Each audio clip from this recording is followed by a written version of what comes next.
Assalamualaikum warahmatullahi wabarakatuh. Halo teman-teman, perkenalkan kami dari kelompok 3 Seni Budaya SKS SMA Negeri 2 Lamongan. Saya Afriza Zenia Nur Asma Negara dari absen 5 dan ini teman saya. Saya Ninda Salsabila, absen 31. Saya Fahmi Datunisa Nur Komaria, absen 14. Saya Kuais Binta Fajar Cemerlang, absen 32. Saya Hajar Falah Hajar, absen 15. Saya Belinda Mufliani Ardi, absen 9. Saya Lidia Zahidikung, absen 20. Saya Nadia Ramadhani Ali, absen 27. Saya Muhammad Ilham Kabila, absen 1. Baiklah teman-teman, dan inilah batik kami. Proses pertama dalam membatik adalah membuat motif cap yang akan kita gunakan dalam membuat kain batik.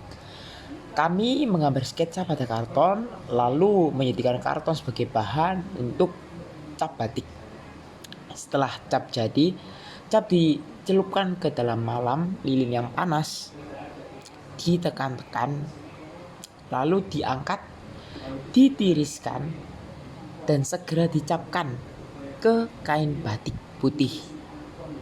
Tunggu beberapa saat, baru angkat capnya sehingga cap yang terbentuk sempurna. Kain batik cap yang kita peroleh tidak terlalu bagus dan hasilnya putus-putus. Hal ini akan menimbulkan kebocoran warna ketika batik melakukan proses pewarnaan, sehingga bagian yang bolong dan kurang sempurna harus diberi malam dengan menggunakan canting secara perlahan, teliti, mengikuti pola sketsa dan bentuk yang sudah digambar pada kain. Setelah mencanting dan mengecap, pola dikeringkan di bawah panas matahari selama beberapa hari. Setelah kering, kita melakukan proses pewarnaan sesuai sketsa digital yang telah kita buat menggunakan pewarna kain. Hati-hati mewarnainya, jangan sampai keluar dari pola malam sehingga terjadi kebocoran warna dan pencampuran yang berakibat pada warna yang tidak sesuai harapan kita. Setelah warna kering, kita melapisi kain batik menggunakan water glass. Water glass atau sodium silikat merupakan senyawa alkali kuat berbentuk cairan kental yang tidak berwarna.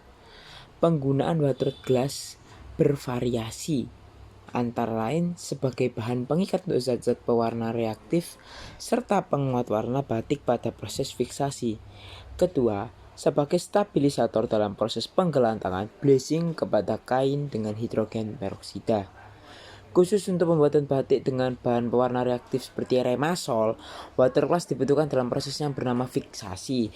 Tujuan dilakukannya proses fiksasi adalah salah satunya untuk menguji sekaligus mengekatkan zat warna yang dipakai pada kegiatan pembatikan. Cara penggunaan water glass bisa dibilang sangatlah mudah. Water glass yang memiliki bentuk sangat kental bisa langsung dicairkan bersama dalam satu wadah dengan obat berwarna batik reaktif. Prinsip kerja yang dilakukan yaitu larutkan dulu bubuk obat pewarna sesuai takaran, cairkan pula water glass dalam wadah lain, beri air lalu aduk hingga cukup encer. Kalau sudah, campurkan water glass yang sudah dicairkan kepada wadah larutan obat pewarna.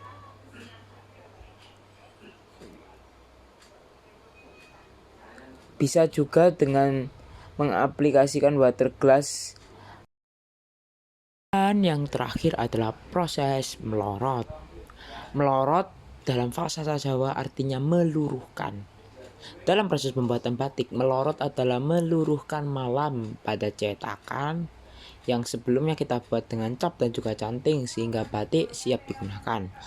Setelah batik dilapisi dengan water glass, rebus air di dalam panci hingga airnya mendidih. Setelah air mendidih, masukkan kain batik ke dalam air panas. Tunggu selama 10 hingga 15 menit sampai warna dan juga malam semuanya luntur. Setelah itu angkat kain batik lalu siram menggunakan air dingin dari selang. Sambil diperas-peras agar malam dan juga sisa-sisa warna ikut luruh bersama air bilasan tersebut. Setelah dirasa warnanya sudah luntur dan malamnya juga sudah luruh, maka masukkan kain batik ke dalam wadah berisi air biasa untuk dicuci, dibilas dan dikucek untuk menghilangkan malam-malam sisa yang masih menempel. Pastikan tidak ada warna yang bercampur. Setelah dicuci sampai bersih hingga tidak ada warna yang luruh lagi, kain batik dijemur di bawah sinar matahari terik sampai kering. Setelah kering, kain batik siap dipakai. Bisa dipakai menjadi batik biasa, dipakai menjadi kardigan, outer, kopiah, sarung, selendang, dan kreasi fashion lainnya yang tentunya kekinian, modern, dan mengandung nilai estetika yang tinggi.